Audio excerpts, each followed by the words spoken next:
عاطف اعوان صاحب نے سینئر تجزیہ کار ہیں. سر بہت شکریہ آپ کے قیمتی وقت کا. سر ایک طرف تو مذاکرات چل رہے ہیں تو دوسری طرف دھمکیاں دی جا رہی ہیں اور حالات جو ہیں دوبارہ کشیدہ ہو رہے ہیں, کیا کہنا چاہیں گے اس پر آپ سر؟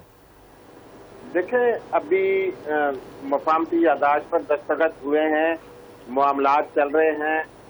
یہ پچھلے 50 سال کی تلخیاں ہیں, یہ کم ہوتے ہوتے اسے ٹائم لگے گا.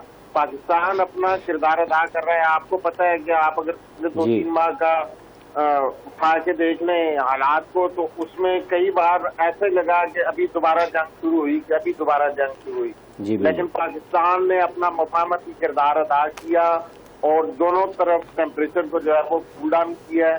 ابھی بھی صورتحال ایسی بنی ہوئی ہے. اصل مسئلہ ابنائے ہرمز کا ہے. اس حوالے سے پچھلے 2-4 روز پہلے 12 ممالک کا اجلاس ہوا. امریکہ کی سربراہی میں فوجی سربراہان کا اجلاس ہوا.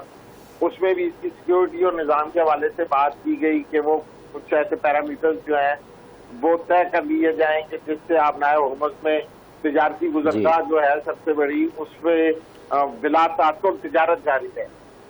اس پر ایران کا رد عمل آیا. انہوں نے کہا کہ ابنائے ہرمز کا کنٹرول ہم نہیں دیں گے. وہاں پر چین میں امریکی سفیر جو ہیں انہوں نے خطاب کیا اور انہوں نے کہا کہ ٹول ٹیکس جو ہے وہ نہیں ہوگا, لیکن فیس جہازوں کو دینا پڑے گی اور دوست ممالک جو ہیں ان کو اس حوالے سے رعایت بھی دی جائے گی. تو ابھی جو صورتحال بن رہی ہے مزید آگے اس طرح کی صورتحال جاری رہے گی.